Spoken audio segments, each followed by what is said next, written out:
after we had Damadina and what she had to say, I thought we'd go back and get back into other great questions.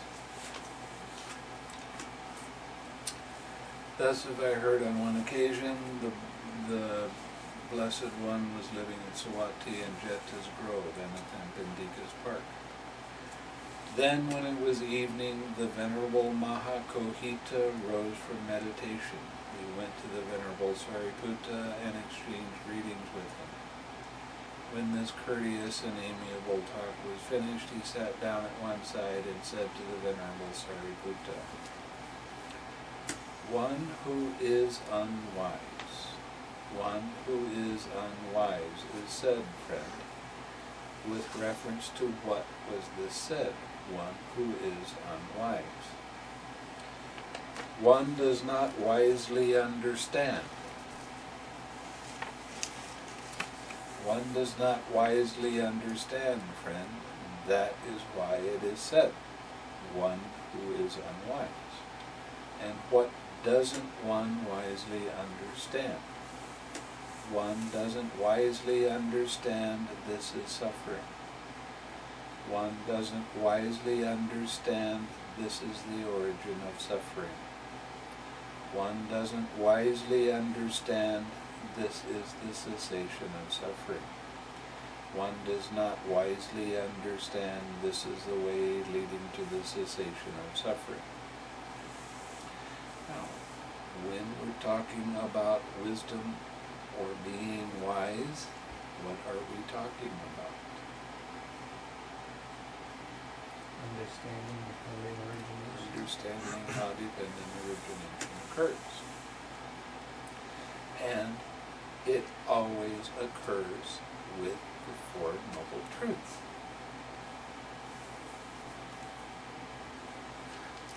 So there's a kind of a hidden meaning in here that most people wouldn't actually see.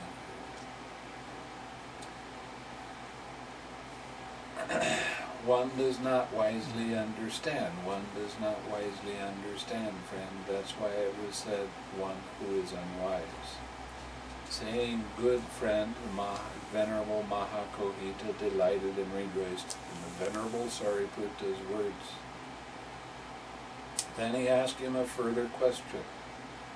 One who is wise, one who is wise. With reference to what was this said, one who is wise. One wisely understands, friends. That is why it is said, one who is wise. What does one wisely understand? One wisely understands this is suffering. Each link of dependent origination is the first noble truth. One wisely understands this is the origin of suffering. What is the cause of one of the links to arise? When feeling arises, craving comes to be. What is the cause of craving? The feeling is the cause of craving arising. See, it happens with each one of the links then. And that's the origin of the suffering. One wisely understands this is the cessation of suffering. When feeling doesn't arise, then craving doesn't come to be. Okay? One wisely understands this is the way leading to the cessation of suffering. One wisely understands, friend. That is why it is said, one who is wise. Consciousness is said, friend, with reference to what is consciousness said. It cognizes. It cognizes, friend. That is why consciousness is said. What does it cognize? It cognizes this is pleasant. It cognizes this is painful. It cognizes this is neither painful nor pleasant. Now, why didn't we say recognize?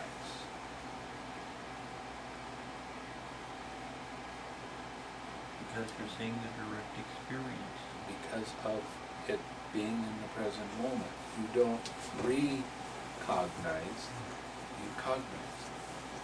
You're not pulling it up out of your past, from your past experience, or from the perception that has that memory in it. You're seeing it as it truly is when it arises. That's why you cognize.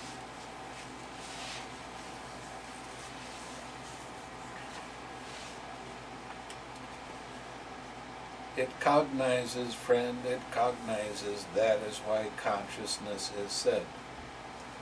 Wisdom and consciousness, friend, are these states conjoined or disjoined?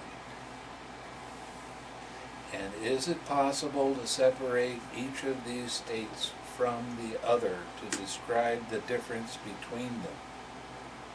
Interesting question.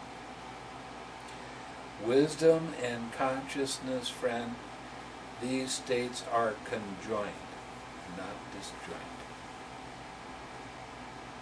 And it is impossible to separate each of these states from the other in order to describe the difference between them.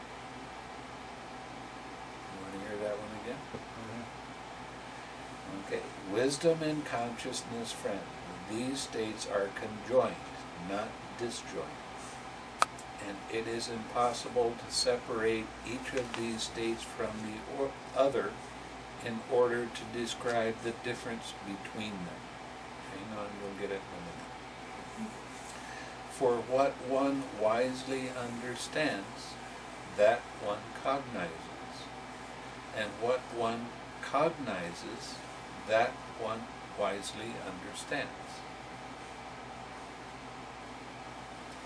When you see what's happening in exactly the present moment, you're cognizing it without the color of future or past events. You're seeing it wisely. You're seeing the links of it. That is why these states are conjoined, not disjoined, and it is impossible to separate each of these states from the other in order to describe the difference between them. Now, what is the difference, friend, between wisdom and consciousness, these states that are conjoined, not disjoined? The difference, friend, between wisdom and consciousness, these states that are conjoined, not disjoined.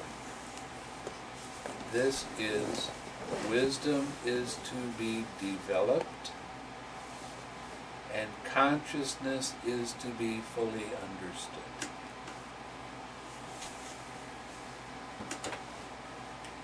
Got it?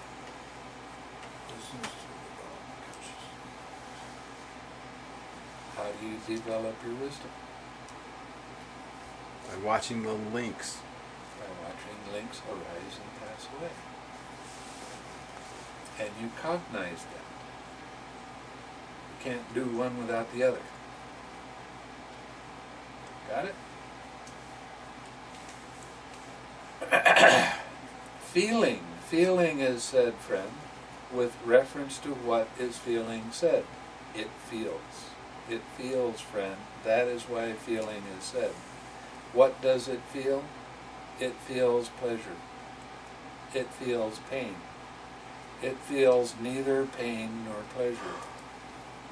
It feels, friends. That's why feeling is said. Perception. Perception is said, friend, with reference to what is perception said. It perceives. It perceives, friend. That is why perception is said. What does it perceive? It perceives blue, it perceives yellow, it perceives red, it perceives white. And what are those things that it perceives? Concepts.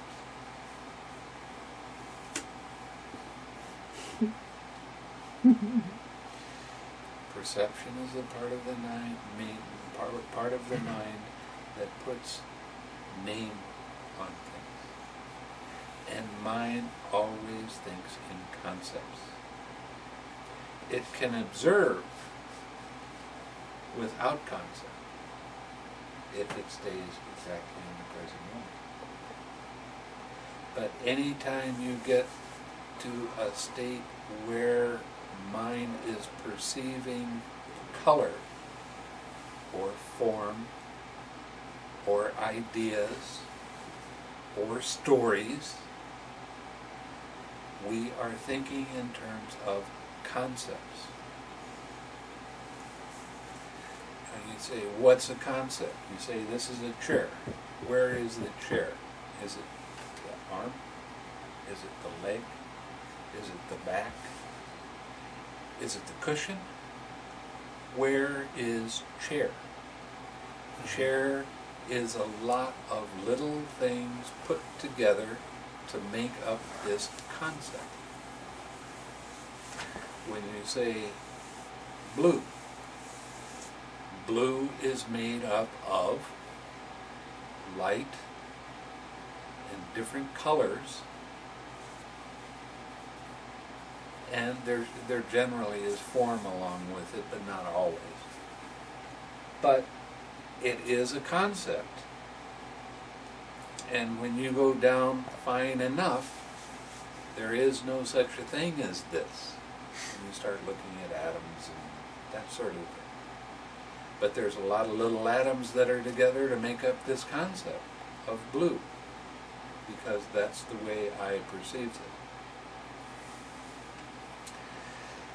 Feeling, perception, and consciousness, friends, are these states conjoined or disjoined?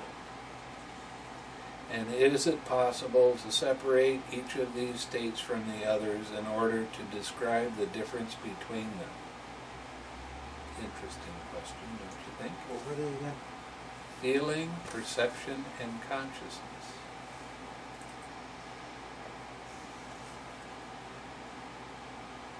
These states are conjoined,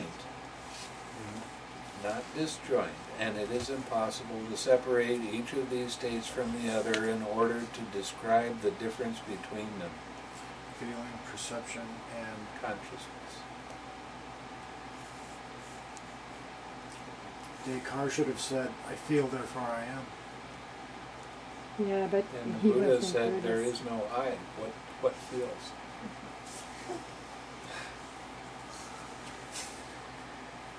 For what one feels, that one perceives.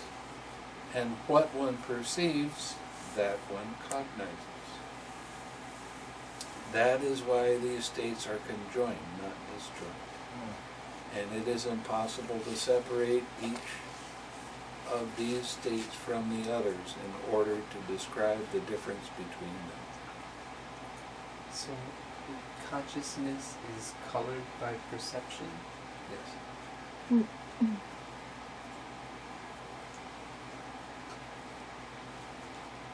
Consciousness is realized through perception, not colored by perception. How could you say consciousness was colored by perception? The feeling is colored by perception. But consciousness is... Okay, what we're cognizing is colored, No. I don't know, I was more clear when I asked the question. I know, it's a bummer. It's all a word game. Yeah, what do you mean by colored? But again, here we Color's go a concept. with these are concepts. And when we actually cognize something, it's not a concept anymore. Why? Because we're exactly in the present moment. Now the whole thing is, when you get to the cessation of perception and feeling, There is no cognizing of anything. So you're not conscious. No, you're conscious. No, no. Are you feeling? Nope. There's no perception, there's no feeling. Then there's no consciousness. Because the three are conjoined. That's right. It's And called the cessation of That's perception. called the cessation of perception and feeling. Oh, I thought you When said it neither ceases. perception nor feeling. There is no consciousness. Body is still alive. Cessation, There's okay. still heat in the body and all these other things. Vitality. And there's still vitality, right? But you better not do it for more than 7 days. Because you will not come back. 6. I've heard this before. Cannot, Don't worry. you cannot, Not even close. Don't do it for 7 days. that's max. Knowable I'm safe. by mind alone. Me too. Friend, what can be known by purified mind consciousness released from the 5 faculties? Friend, by purified mind consciousness released from the 5 faculties, the base of infinite space can be known. What are the 5 faculties? The eye faculty, the ear faculty, the nose, the tongue, the body. That's right. So when you get into infinite space, everything just starts expanding, going out. There's no center point. It's just a feeling of expansion that just keeps going out. When you're practicing loving kindness meditation, when you get to this, I told you.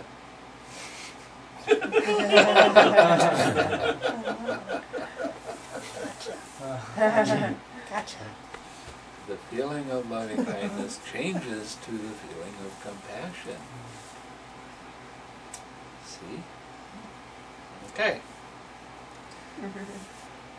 Since space is infinite, the base of infinite consciousness can be known thus. Consciousness is infinite. And the base of nothingness can be known thus. There is nothing.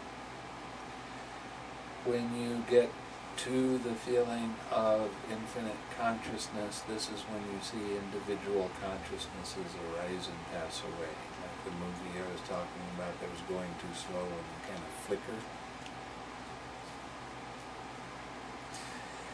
And the feeling of compassion changes to a feeling of joy.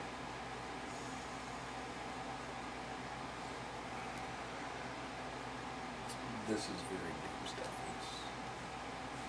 We'll get to it another time.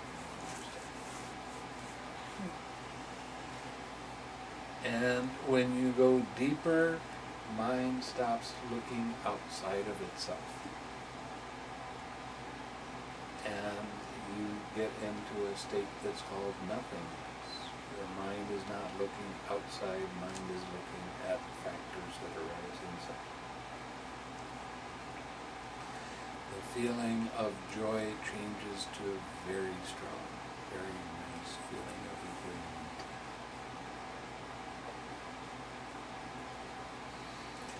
enjoyment. Okay.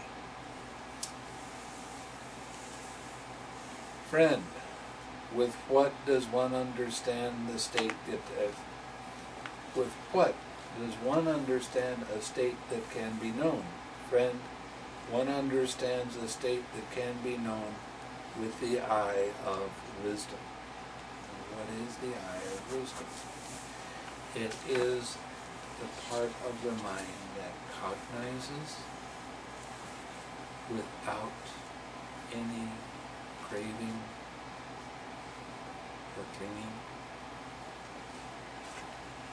Now, what's so important about that? Why do I keep stressing that you have to have the relaxed step? Why are you practicing the 6 R's and recognize and release and relax? Because every time you relax, that is the cessation of suffering. It's the cessation of craving. Right after that, your mind is very clear, your mind is very bright and alert. So you bring that mind back to your object of meditation. So the whole point of this being, to be able to experience wisdom's eye, you have to let go of craving. And you'll do it many times. If you don't let go of the craving, then your mind tends towards one-pointed absorption concentration, which suppresses things, it stops things from occurring. This meditation doesn't suppress anything. It allows everything to be, but you don't keep your attention on it. And you let go of that tightness caused by your mind getting moved to this or that. So every time you relax and let go of that tension and tightness, you are developing wisdom's eye. You're seeing clearly without the colored lens of craving and clinging and habitual tendency and birth and sorrow and lamentation and all the rest of the stuff.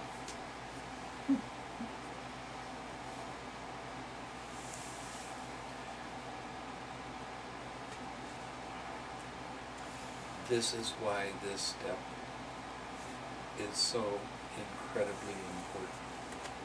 It's not just regular important, it's real important.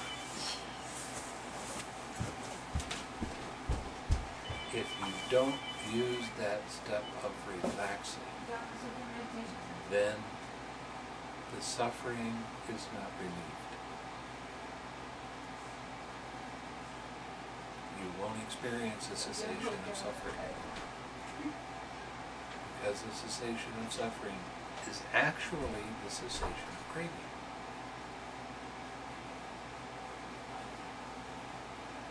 This is why when I started going back to the suttas and started realizing that we got a lot of relaxed steps in the mindfulness of breathing that's not ever practiced. That's how I came to realize that I spent 20 years of doing a practice that didn't have a relaxed step in it. And it didn't lead to the nibbana that the Buddha was talking about. So the relaxed step is very, very important.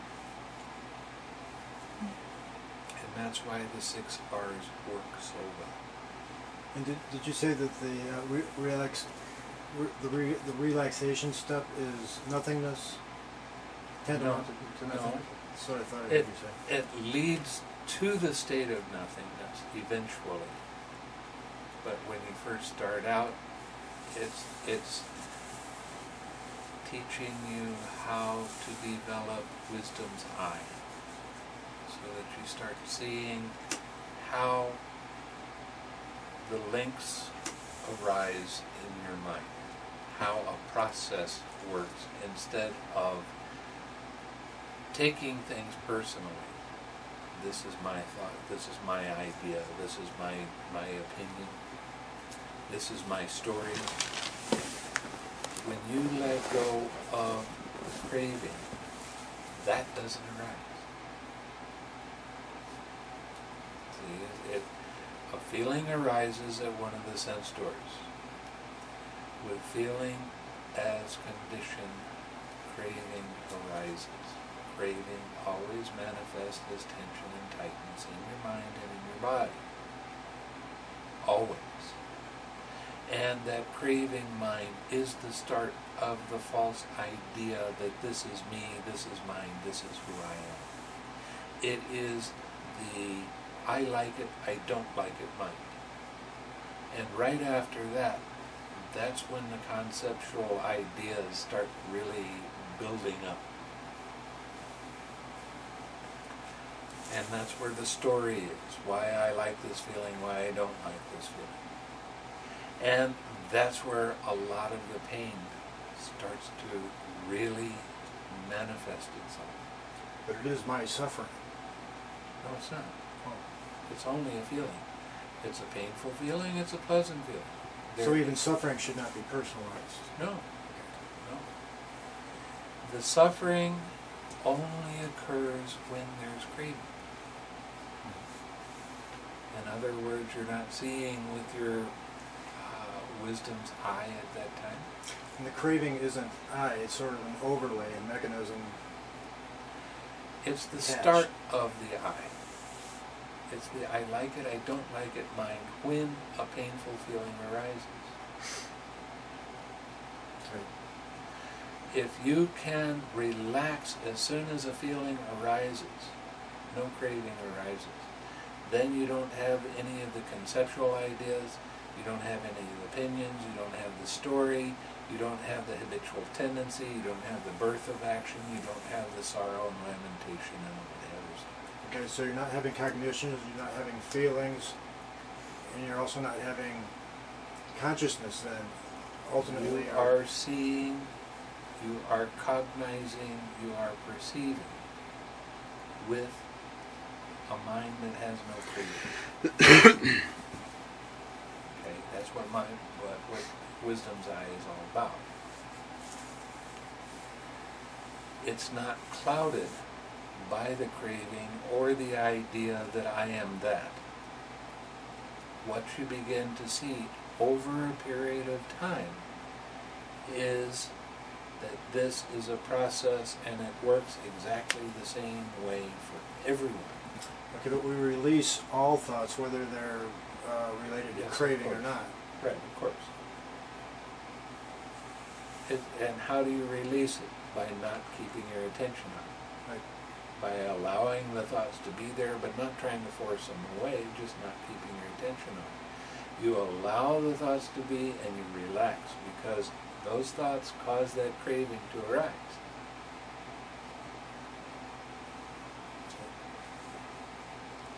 Okay? So the more you can relax and slow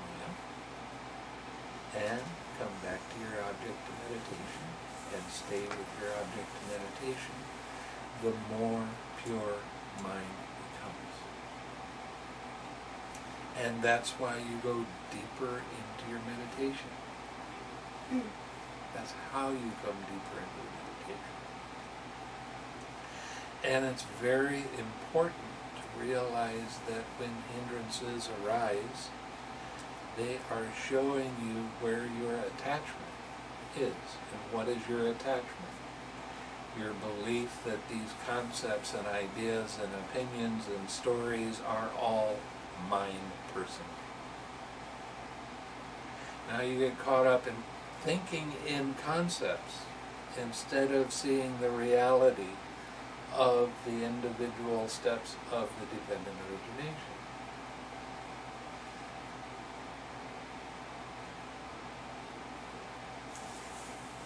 I'm going to touch her arm.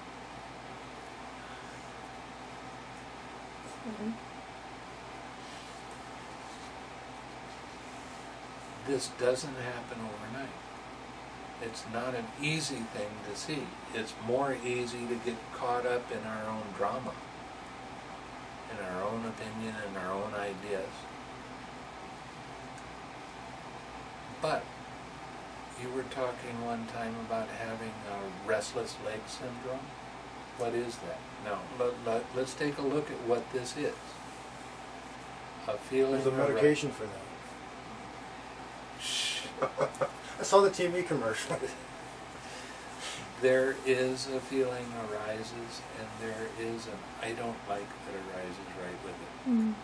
And right after that, there's all of these concepts and opinions, and trying to control. Taking it personally, getting into your old habit of when this feeling arises, I always act that way. Now that's a birth of action to push against it. Because I don't like that feeling, I don't want it to be there. And that makes that feeling grow and get bigger. And then the action comes and the leg starts moving around. But when you can see clearly how this process works, that will go away by itself. It won't even arise anymore. May I ask a question related to this? Okay, let's say, let's talk about disrespect. Someone disrespects me, I take it personally. I don't like it. I feel like I've been disrespected. Okay, and further, I feel I can decide. Well, okay, it's just disrespect. So what? Release it, let it go, relax. But then the next thought that emerges is, if you let him get away with it, he'll do it again and again and again. So I feel this urge to stand up, get in somebody's face and say, hey, how about a little respect? Let's stop this. They'll just You're at war. They'll roll right over you. You're at war. You are, yes. Well, I'm teaching a peaceful coexistence. I'm trying to learn it. Yes, I understand. And I am catching what you're saying. But when you see that there is no me to disrespect, your mind stays in balance. And that person will start to respect you because you're not grabbing on to his dislike and dissatisfaction and making it yours and then throwing it back at him. What happens is you start allowing the space to change in yourself. And when you change in yourself, people around you change too. Mm-hmm. But when you hold on to a concept or idea, everybody around you is going to challenge that. Well, I think it gives the appearance that you're just spineless and you're letting somebody walk all over you. Doesn't happen. That's the way people interpret it. Not really. When you allow the space for other people to be the way they will be, without resistance in your mind, you're allowing them the space to change. When you pigeonhole someone, every time I see this person, they always give me a rough time, so every time I see that person, they always give me a rough time. Mm-hmm. When I start seeing through the eyes of compassion, that this person is suffering, and I start sending love and kindness to that person, I'm allowing them the space to not be disrespectful, hateful. I can give you a for instance. I was in Hawaii as a layman. And I went to the beach, and there were these young guys that they were toughs. They were punks. They were 18, 19 years old. And I generally didn't pay much attention to them. I'm laying down on the ground, reading a book, minding my own business. One of them runs over the top of me and kicks me. You know, I got up, and I looked around, and I said, "Don't do that." And as I watched them, there was 12 of them maybe, they're all getting in a circle around me. And they're starting to build themselves up. I can see them. And I started to see how much they were suffering. And I started radiating loving kindness to them because I saw that they were really hurting. And what happened was they looked at me and they just kind of shook their heads and walked away. Now, if I would have taken exception to them and stood up to them, they would have hurt me. But you said don't do that again. That was, in I a said sense, don't do that standing up again. to them. No, it's not standing up to them. It's letting them know what the boundaries are. That's different. Okay. They Well, why never would there be any- bothered me again. Why are boundaries necessary if I'm not taking it personally? If I'm Because not I don't taking want to any- get If I'm not kicked. taking the disrespect personally, then I have no need to draw boundaries. Go ahead, do whatever you want. No, I didn't say that that's what we do. What do we do? Did you listen to what I said? Yes. No, you were thinking about what I was saying instead of listening. I let them know that hurting someone else is not a good thing to do,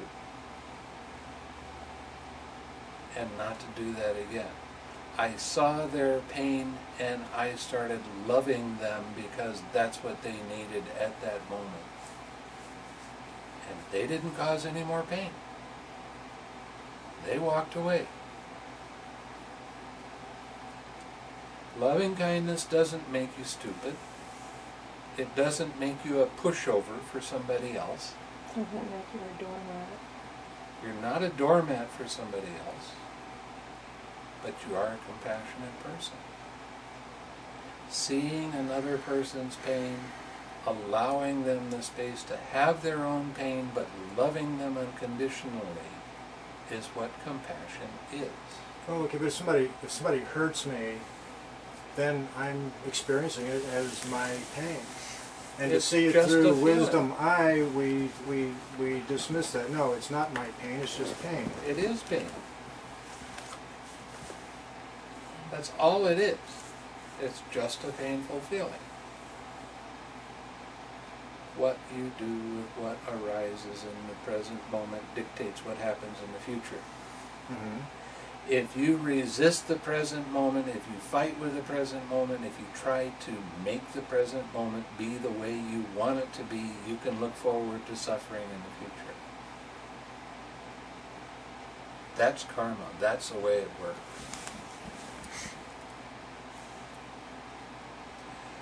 Or you can see what's happening in the present moment and consciously allow the space for it to be there, relax into it, and you will do the appropriate action at that time.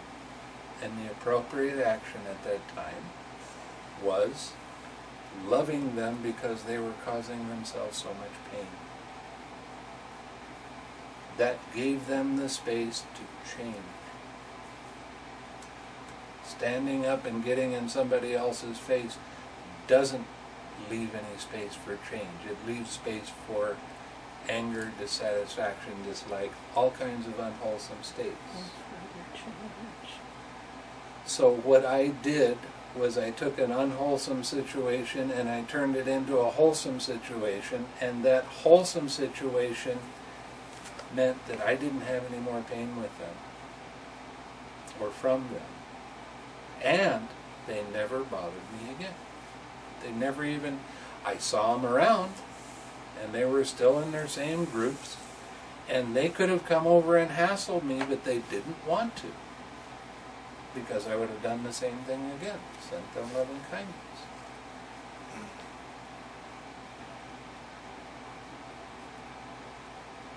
I gave them the space to change.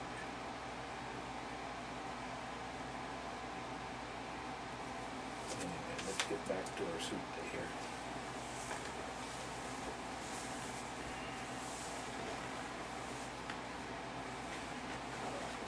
Friend, what is the purpose of wisdom? The purpose of wisdom, friend, is direct knowledge. Its purpose is full understanding. Its purpose is abandoning. That's what wisdom is all about. Full understanding of how the process works.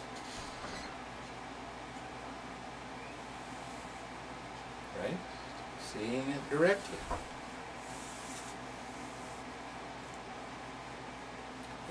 that's the direct knowledge, and then the full understanding of how it works. Yeah, I've seen this 500,000 times. I guess I understand that it's going to work the same way every time. And as you see dependent origination more and more clearly, you start letting go more quickly. The amount of suffering that arises becomes diminished, doesn't even bother you anymore.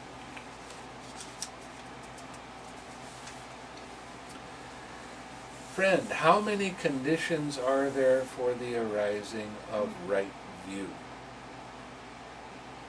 Friends, there are 2 conditions for the arising of right view. The voice of another person and wise attention.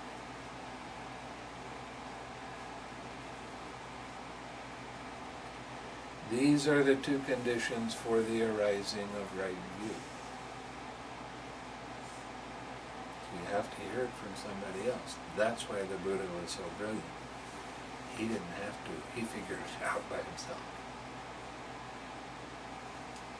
And then he started telling other people about this is how this process works. Pay attention and you'll see it for yourself. And then through direct knowledge of seeing it for yourself, you start understanding. Yeah, that's really the way it does work.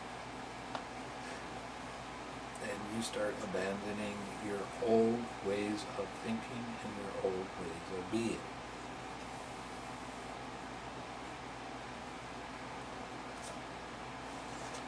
Friend, by how many factors is right view assisted when it has deliverance of mind for its fruit? Deliverance of mind for its fruit and benefit.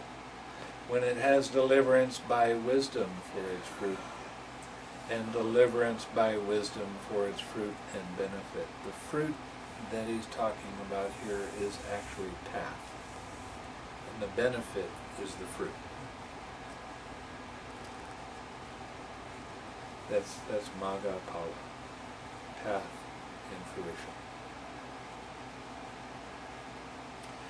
Friend, right view is assisted by 5 factors when it has deliverance of mind for its fruit, deliverance of mind for its fruit and benefit, when it has deliverance by wisdom for its fruit, deliverance by wisdom for its fruit and benefit. Here, friend, right view is assisted by virtue, learning, discussion, serenity, and insight. See how they kind of lump together? What is learning? You remember yesterday when I was talking about remembering and memorizing things? That's the kind of learning. It's you're learning every time you let go of a hindrance. Every time you 6R, you're learning a very valuable lesson that you've been holding these concepts for a long period of time, and they are in fact part of a process. You're learning them by your direct experience.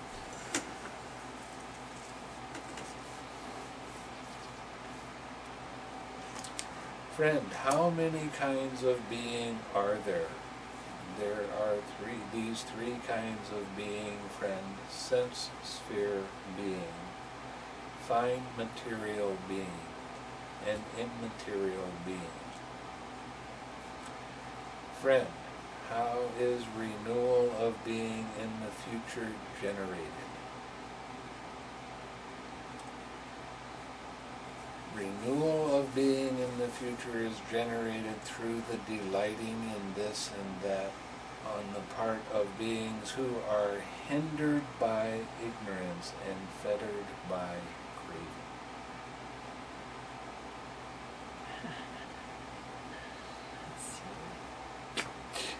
Getting right to the point here, aren't we?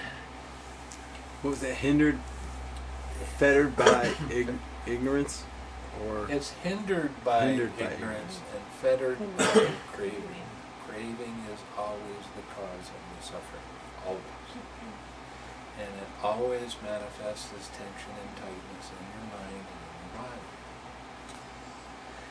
When you use the 6 R's and you do that relaxed step, you might not let go of all of the craving that's there. There still might be some tension and tightness. But you let it go one time. And then smile and come back to your object of meditation and stay with your object of meditation. Now, because that craving was bigger and it was staying there, your mind will go back to that again. But every time you treat it in the same way, and as you keep relaxing that craving, eventually the craving becomes weaker and weaker and weaker, and the hindrance becomes weaker and weaker and weaker, and then it will fade away. And that's where the cessation of suffering is. Where do you kind of get to that Huh? simile that he utilizes, the skill surgeon removing all the poison?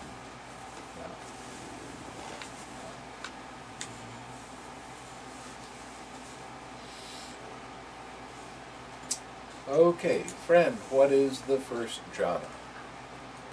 Here, friend, quite secluded from sensual pleasures, secluded from unwholesome states, a monk entered upon and abides in the first jhana, which is accompanied by thinking and examining thought, with joy and happiness born of seclusion.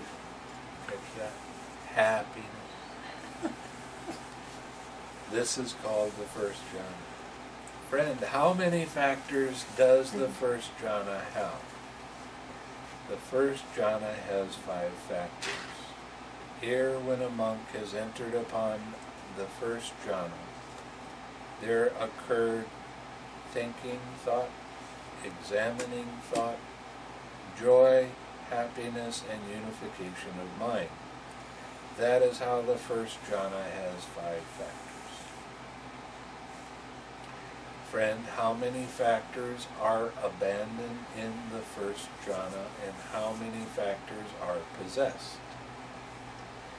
Friend, in the first jhana, 5 factors are abandoned and 5 factors are possessed. Here, when a monk has entered upon the first jhana, sensual desire is abandoned. Ill will is abandoned. Sloth and torpor are abandoned.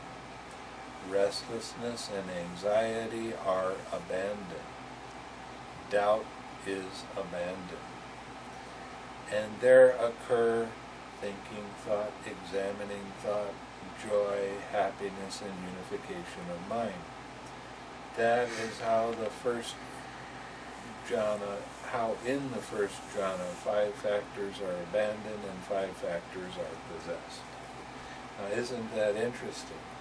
When you get into a jhana, you don't have a hindrance arise. When your mindfulness weakens, then the hindrance arises. And that happens. You'll be in the jhana for a period of time, and then something happens, and all of a sudden it weakens, and now you have another hindrance to work with. As you begin to see that the hindrances are not a problem to fight with, but they are helping you to show you where your attachment is. And they're showing you how attached you really are. As you 6R that hindrance, you start gaining more and more balance of mind. And you start gaining more wisdom as to how the hindrance actually works. We don't care why.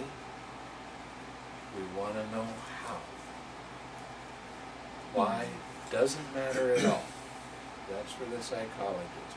We don't care about why. We want to see what goes beyond those concepts. And we want to see how each link of the dependent origination actually does work. You won't at first. You won't until you go deep into the jhanas. But as you take the interest in how it works instead of why is it there,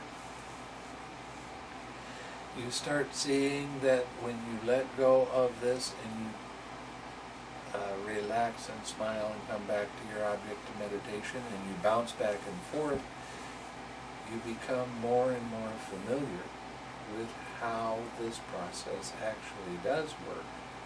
And then you start seeing the little things that happen before your mind got carried away.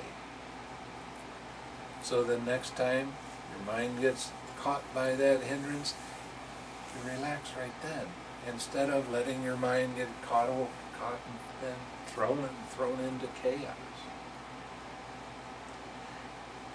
As you become more familiar with this process, you become more alert to how the process works. So you're not caught for as long a period of time. You're not caught so intensely. And you start staying on your object of meditation for longer. Now I'll tell you a story. I had a friend in Malaysia. The first time I met her, she was so angry and so, she was really difficult to be around. When she walked in the room, I wanted to get up and leave. That's how much anger was coming off of her. But she came to see me. What am I supposed to do? So I said, well, what's happening? Why are you like this? And she said, well, I've been married to the same man for 15 years, and we have 3 children, and he's getting very tired of the way that I try to make things happen, and he told me that he's not going to talk to me again, and he doesn't, and it really makes me mad. What am I supposed to do with that? How can I handle that? I'm not going to divorce him because the kids, one of them was 5 or 6 years old, a young boy. The oldest one was a teenager. And I'm gonna stay in the family and take care of my children. So what can I do? So I said, well, the only thing you can do is send loving, kind thoughts. Get a spiritual friend, send loving and kind thoughts. Well, it was about a month later. She's going down to close to Singapore. There's a place called Johor Bahru to visit some family and that sort of thing. And she went with her husband. They went down. The husband talks to everybody else, doesn't talk to her. The husband decides, well, I think I want to go into Singapore. And he has his passport with him. But she had allowed her passport to expire. So he went into Singapore without her. And she really got angry. She came back and she started talking about how depressed she was. And, and just really didn't like the whole situation. What am I supposed to do? Keep practicing your loving kindness.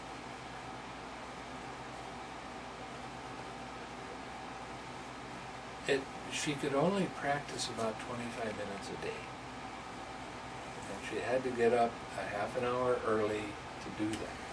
So she could sit without the children making noise and the husband getting up and all that sort of thing.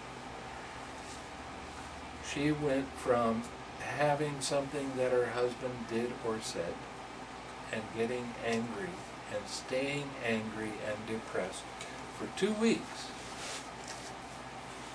After a period of time, she kept doing the loving kindness. She had a lot of confidence in what I was telling her. She kept doing it over and over again. Then he would do something that would get her angry, but she'd only stay angry for 10 days. And she kept doing the practice and kept encouraging her, and over a period of time, it was about 5 years,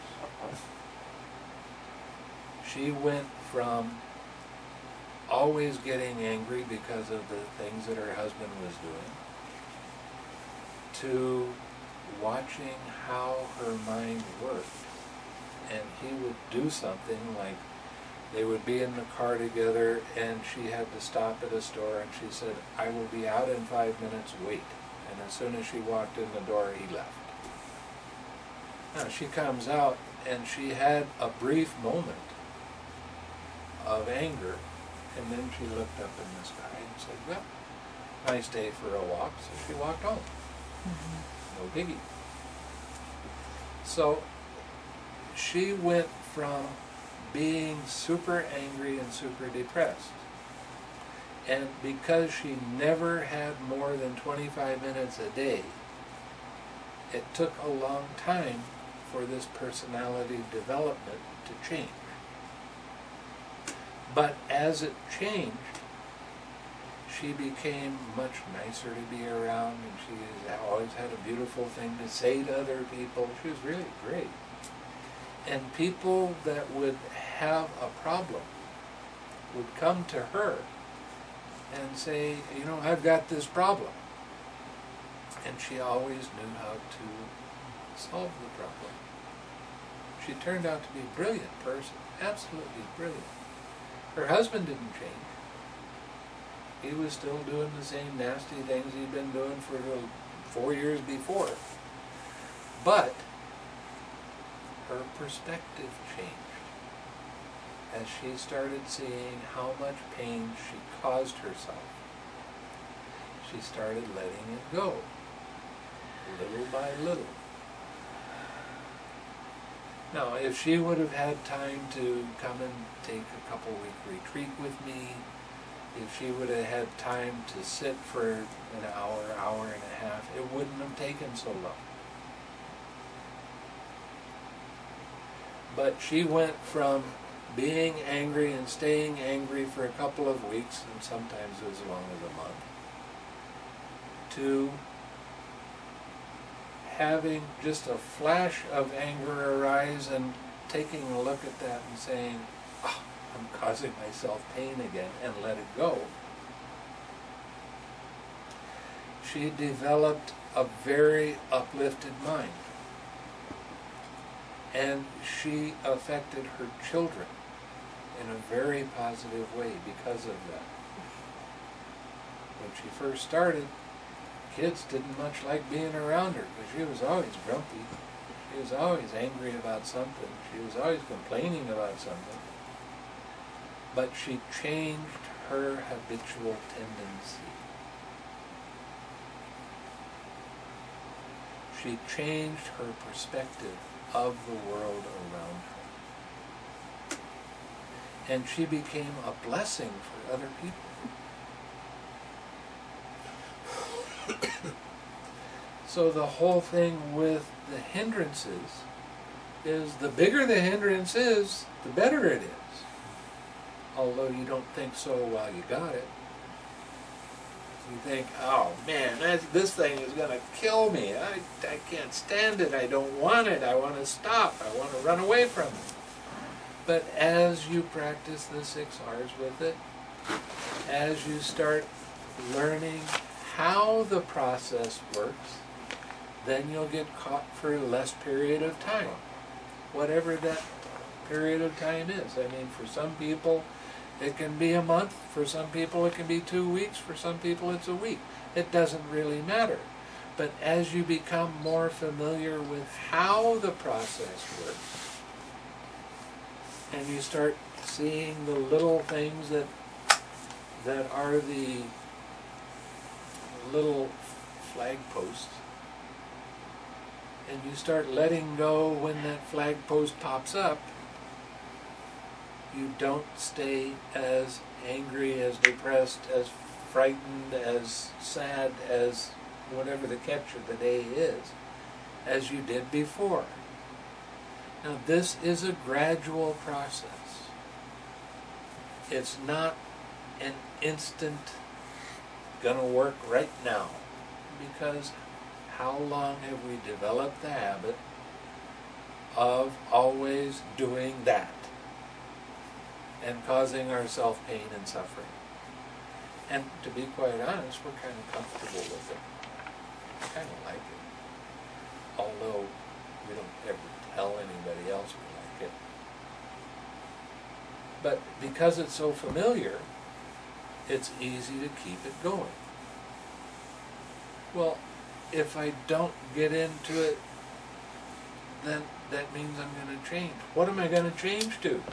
Oh, I don't want to change because I know what happens when I act this way, but when I act that way, what's going to happen? I don't know. That's where the fear comes in. And as you practice more, the fear becomes less and less, because you start having more fun with your practice. You start smiling more into things. You start smiling more with things. And that's how you change the world around you. And it's your choice. You can do that or not.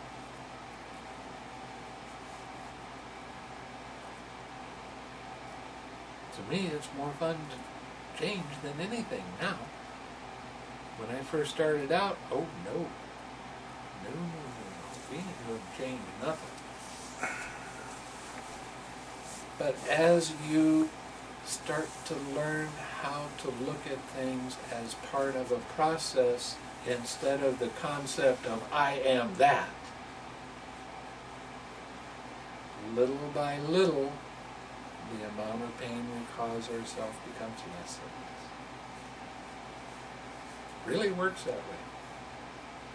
The hindrances are the best thing that ever happened to you. Ain't that weird? They're also the most painful. That's okay, because every time a hindrance arises, it's trying to say, hey, I'm attached right here, this is it. This is where it hurts. And eventually you start going, well, I don't want to do that anymore. Why don't we try a different way? And when we try the different way, that means we're going to have more uplifted thoughts. And it's hard. We have all of these years of practice of having these bozo thoughts coming up and knocking us over. Well, I know those, and I'm comfortable with that. Every time I see that clown, I always have bad thoughts about him. Who has bad thoughts? Who's causing those bad thoughts to arise? Who's taking those thoughts and feelings personally? Who is fighting with the present moment? I am. Well, why am I doing that? Because that's the way I've always done it. And it works for me. Well, yeah, if you want to suffer, it works for you all the time. It's your choice. As you start to see how the process works, you start letting go of your attachment to the hindrances. And as you let go of the attachment to the hindrance, you see the possibility of having an uplifted mind, and its life becomes a lot easier.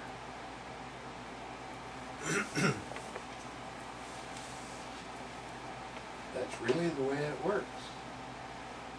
So your hindrance, that's why I told that one guy, his hindrances come up and he would really fight them. I told him, hey, you're not causing yourself enough pain. Go take your shoes off and kick a tree. Make yourself really suffer. Let's not mamby-pamby around. Let's really do it if you're going to do it. Go kick it a dozen times. See how it makes you feel. Of course, when I told him to do that, that made him laugh. And when he laughed, that changed his perspective. And when he changed his perspective, that hindrance wasn't this huge mountain of dissatisfaction anymore. It's just a little bump in the road. Oh, look at that. It's our choice. We can fight with what arises just like we always did, or not. We can make the choice. And I've been fighting my whole life. I don't need to do that anymore. Enough. Don't want to do that anymore. Let's see how I'm causing myself pain. And let's start examining that and see where my attachment is and start letting it go.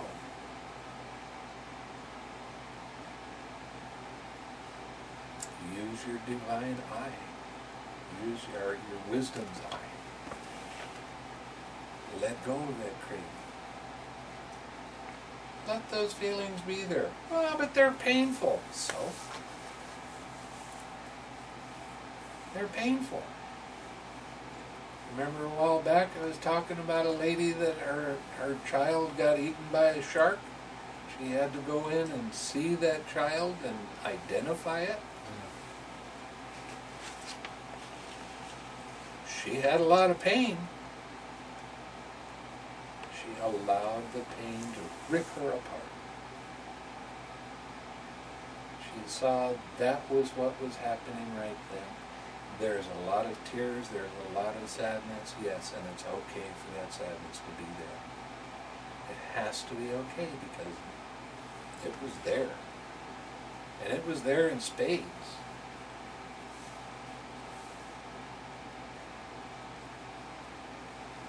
As she allowed the space for that pain to be there without resisting, without fighting, without trying to make it different than it is.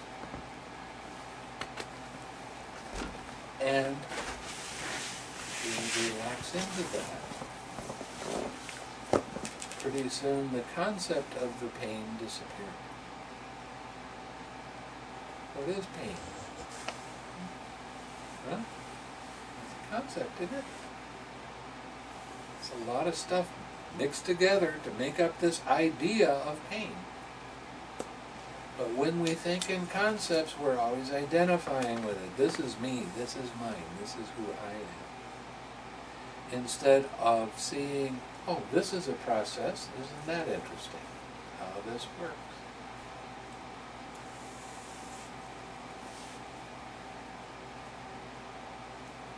That is the road to freedom. Allowing the space for whatever to arise is to be there without resisting it, without pushing it, without trying to control it. Relaxing into that.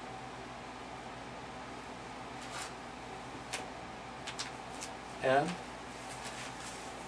if you want to suffer along for a few weeks, a few months, a few more years, you can. Your choice. Or not.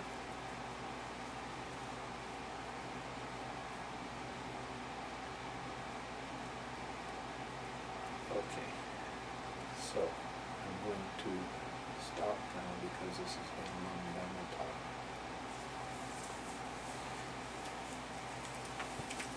Thank you. The whole point of learning loving kindness meditation is to learn how to lovingly accept whatever arises. It's not yours. it's only yours when you take those concepts and make them personally you.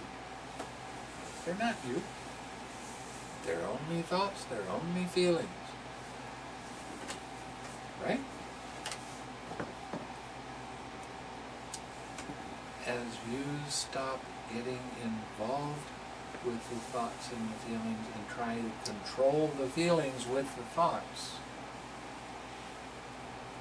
the pain, the dissatisfaction, the suffering becomes less and less. I promise that's the way it works. And please don't believe a word that I've just said. I don't want you to believe any of this. Try it. See. That's the key.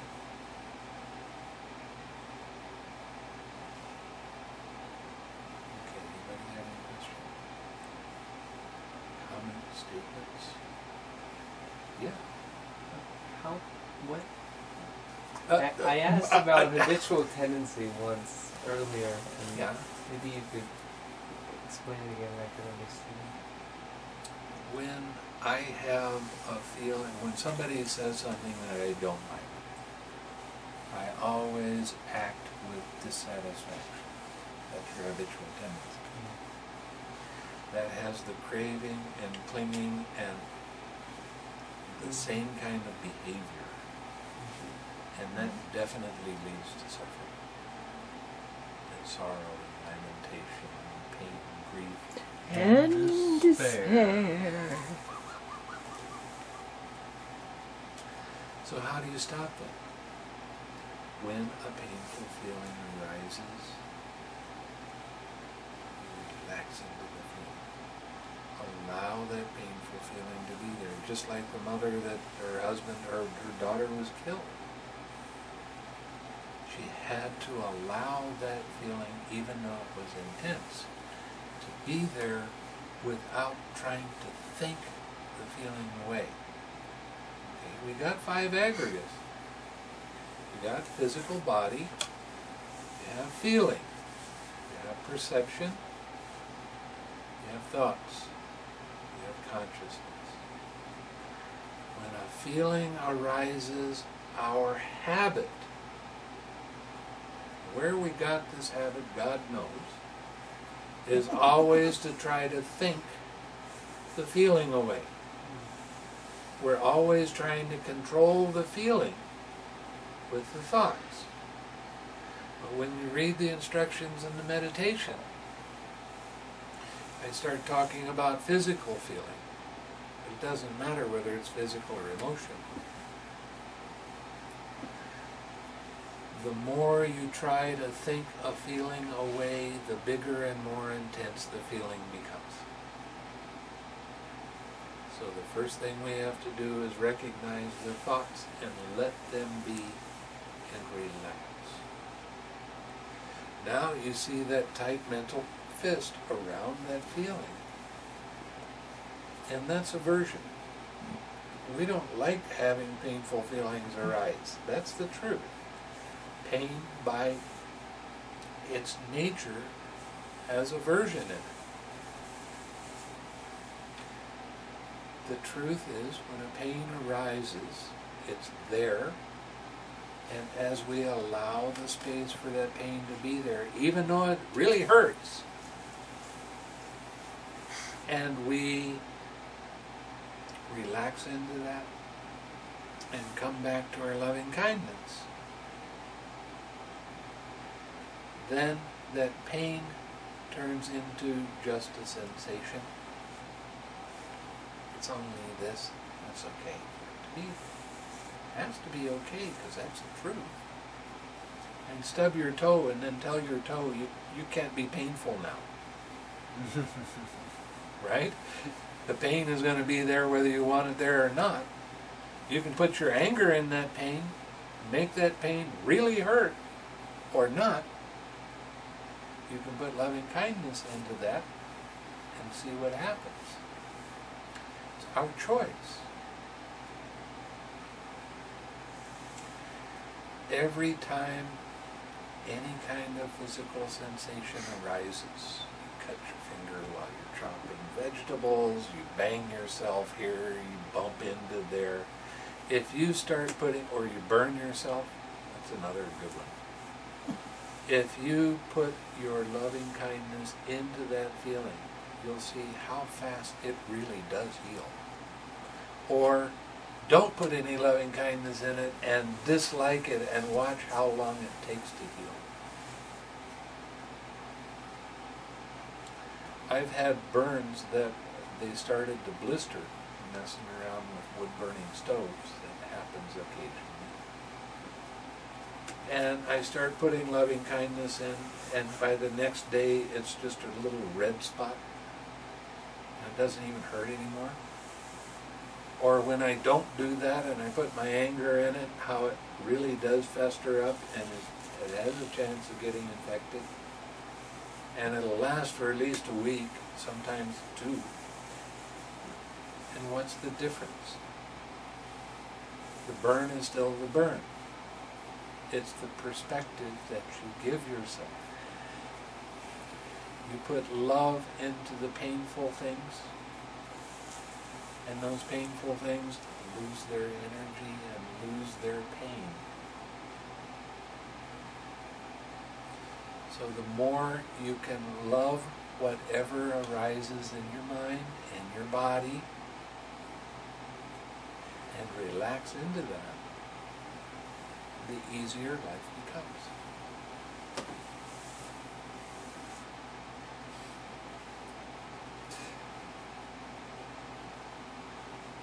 And it's your choice. Believe it or not. I can't make up your mind for you. I can tell you how things work. That's about the best of my show. That's it.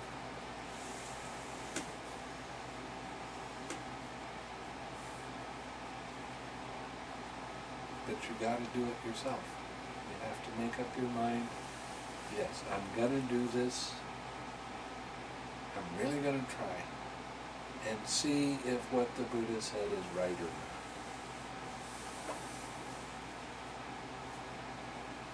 He has my vote of confidence, I'll tell you. I don't run across things that he said that aren't true. And he's really profound. Really something.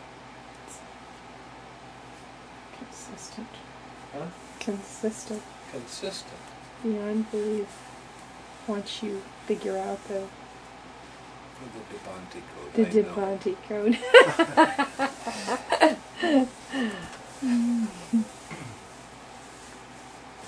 So, did that help? Yes. You got carried away a bit. It was helpful. Okay. Anybody else? I have a quick question about definitions. We're talking consciousness, perception, feeling. Are these aggregates in this sutta, or what? Okay.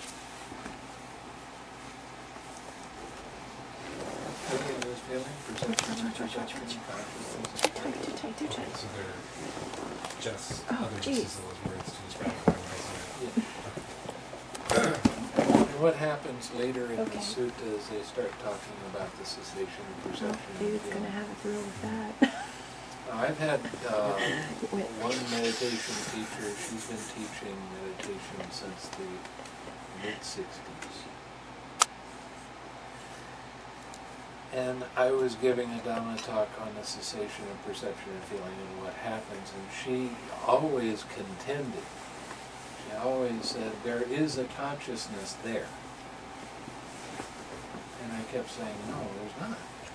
It's not there. These things join together. They're not separate.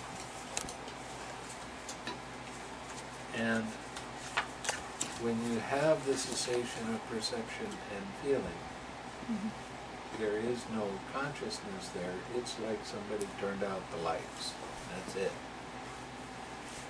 For a period of time. And this is a very necessary thing to happen so that you can see for yourself truly how dependent origination works. For some people it doesn't last very long. sometimes it can be a flash. I mean, that's what happened to Sariputta. That's what happened to Ananda. Doesn't time disappear? And he's like, Yes. when You you, don't- you merge don't out of that, you know look at the you're watch. in- Like, 45 minutes went by. Where did it go? Whatever. Oh, that's way before that, though.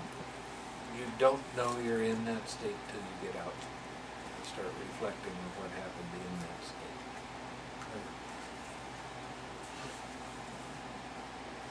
But generally speaking, it's between 5 and 10 minutes. It doesn't last all that long.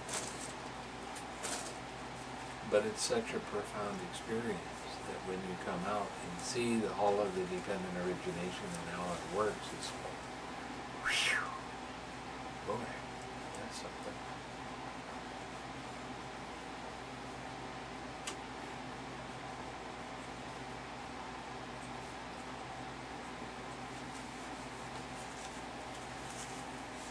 And that's why Nibbana occurs, because your understanding is so good. There's no more questions. Think about that. There's nothing more to understand. You've got it all. Nice. I think. What relief. Okay, let's share some. Suffering ones be suffering free, and the fear struck fearless be. May the grieving shed all grief, and may all beings find relief. May all beings share this merit that we thus acquire through the acquisition of all kinds of happiness. May beings inhabiting space and earth, devas and nagas of mighty power share this merit of ours. May they long protect within this dispensation. Side of side.